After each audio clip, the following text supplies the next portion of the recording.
So I bought Expect You to Die totally on a whim. I saw it on PSN, I wanted a good VR game to play, I thought it looked cool enough so I got it. And then I discovered how awesome this game is. It's basically an escape the room game. You're put in a situation, you're given an objective, you can't move, instead you're given this telekinesis to interact with faraway objects. It's up to you to figure out how to complete each objective with the tools you're given and by poking around in the environment. So in the first mission, you're inside a car in the back of a plane, and you have to figure out how to drive the car out of the plane. So you get the keys, you start the car, and then a laser shoots out at you, so you have to physically move your body in order to dodge it. A bomb is then released, and you have to figure out how to disarm it using the tools at your disposal inside the car. One of the things you need to get the car out is a screwdriver, and it's outside on the bench where poison gas is being leaked. So you have to figure out how to get it without dying. That's just a small taste of the game.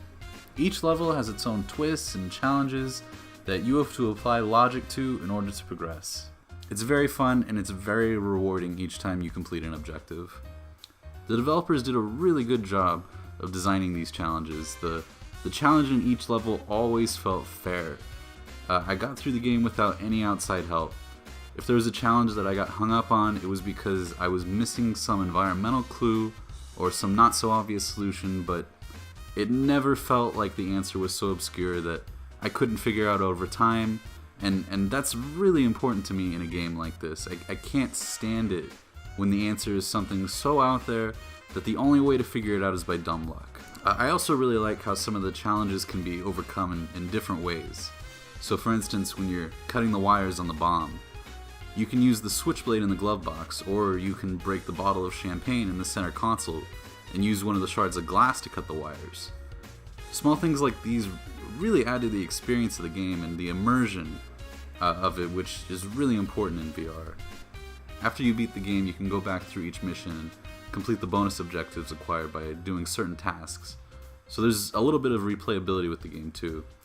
There's even commentary that can be activated from the developers to give you a bit more insight into their thoughts and processes on puzzles and mechanics, which is actually really neat.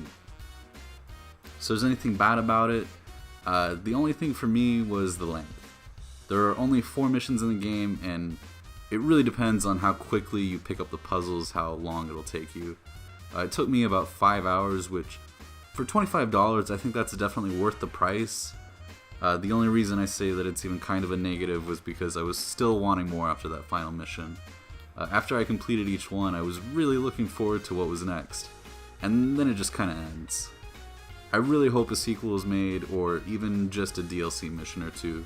You can really tell by listening to the commentary that a lot of time and thought was put into this game, and I would love for it to be a hit. I cannot recommend this game enough. It's available for both Oculus and PSVR. If you have one of those, I say definitely check it out.